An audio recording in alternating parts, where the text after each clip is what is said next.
So let's see. Chase keeps finding out more and more little tidbits about himself.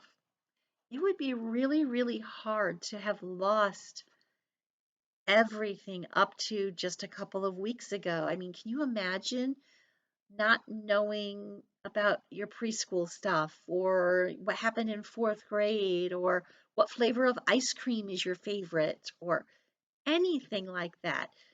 Everything would be gone and you'd be relearning it all. It would be really hard. And then when you start finding out that who you were really wasn't very nice, that would be really hard too. Here we go. So we have to try to figure out what did Chase and these other two guys, Aaron and Bear, do that landed them on um, community service. They have to go work at the old folks home. The Portland Street Assisted Living Residence is about a 10-minute walk from school.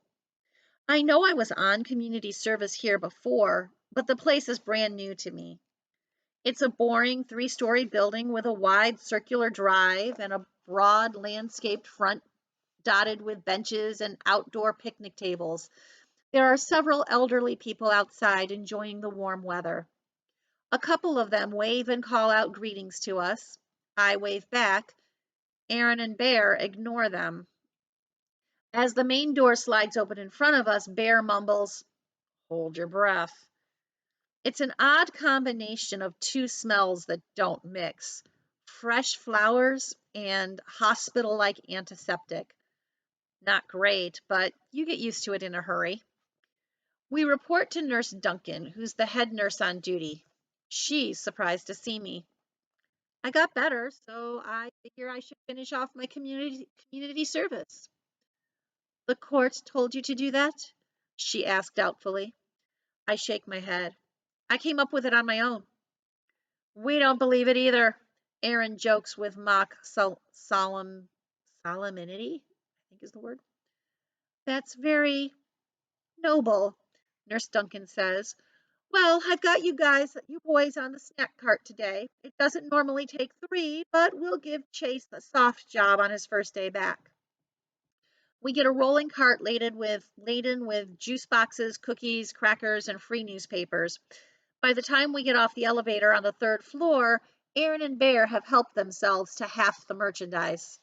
Believe me, they have more Oreos than these mummies could ever gum down, Aaron says when I look disapproving. And I assure you, oh perfect one, you've sampled plenty of cookies off this cart. I reach back for a snack jacking memory, but come up empty. I'll have to take his word for it. Bear tears open a bag and dumps a small pile of ginger snaps into my hand. I take a tiny bite, glaring at my partners in crime who are chowing down in a blizzard of wrappers and crumbs. We played a football game this morning, Bear reminds me. You work up an appetite. Not everybody's too delicate like you. I guess I'm not too delicate to bend over and pick up your garbage, I snap back. I might be getting the hang of being friends with these two. We go door to door, offering the residents snacks and papers. When I was in the hospital, all the staff and volunteers who came into my room were really nice and friendly. Well, Aaron and Bear are the opposite of that. Aaron's the polite one. He flings the door wide open and barks, "Snack cart!" This followed by, "What do you want?" from Bear. They call all the men Dumbledore and all the women Dumbledora and respond to any question with a combination of shrugs and grunts. When I can't stand it anymore, I ask what I can do for everybody, and usually end up adjusting bed heights, searching for lost TV remotes, and occasionally calling nurses. You're slowing us down, man. At this rate, we'll never blow this Geritol stand. Quiet, I hiss. They'll hear you. You're joking, right? Bear sneers. Most of these old fossils can't remember to change the batteries in their hearing aids. The last thing any of them heard was that A-bomb test at Yucca Flat. They're not as deaf as you think, I shoot back. The lady in 212 definitely heard it when you ripped one in her living room. Aaron laughs. Now that's the Chase we know and love. Those jokes are funny when it's the three of us, not so much when the old people are around. Most of them are pretty frail. They definitely deserve more respect than they're getting from us. Maybe Aaron and Bear ran out of patience because they've got no choice about community service, and I'm here on purpose. Maybe I was out of patience too before my amnesia made me forget it. But I find the residents kind of interesting. They remember stuff in real life that you can only read about in history books. There's a lady in 326 whose father was one of the firemen on the scene of the Hindenburg disaster. The guy in 318 was a communications expert at Houston Mission Control when Neil Armstrong first set foot on the moon.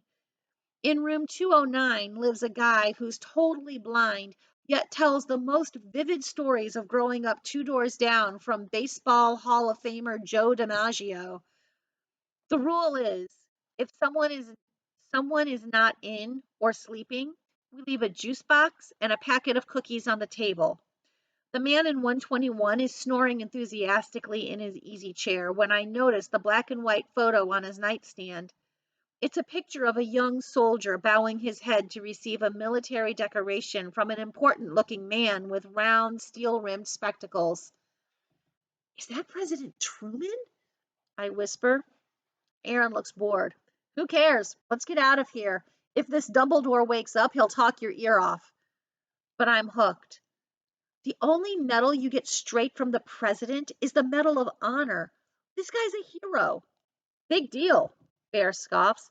Back in the day, there were so many awards that they handed out medals like Hershey Kisses. I sigh and start to follow them to the door. I wonder what he did. They don't give out the Medal of Honor for just any old thing. Probably slew a triceratops or something, Aaron suggests with a shrug. Come on, we're almost done. It was a pterodactyl, comes a sarcastic voice from behind us. We wheel around. He's sitting up now, an elderly man, a little bent at the shoulders with a shock of white hair. And I slew it with my stone knife. I step forward. Mister, that's you in the picture, right? No, it's Harry Truman. Can't you see I'm busy? It takes me half an hour to get out of bed and twice that to haul myself across the room with this stupid walker. He's obviously not busy. He just wants to be left alone. Maybe he doesn't like us very much. Apparently, not all the residents are hard of hearing. Aaron and Bear are already slouching out of the room. Sorry, I mumble, following them into the hall. You've got to learn, Ambrose, Aaron tells me. Get one of these Dumbledores talking about his war days, and you'll be here until he's as old as he is. Man, these guys are jerks. I can't believe Aaron Chase was friends with Aaron and Bear. Ridiculous. Is he going to buy into their nonsense, or is he going to change his way? We'll find out next time. Be kind to one another. I'll see you.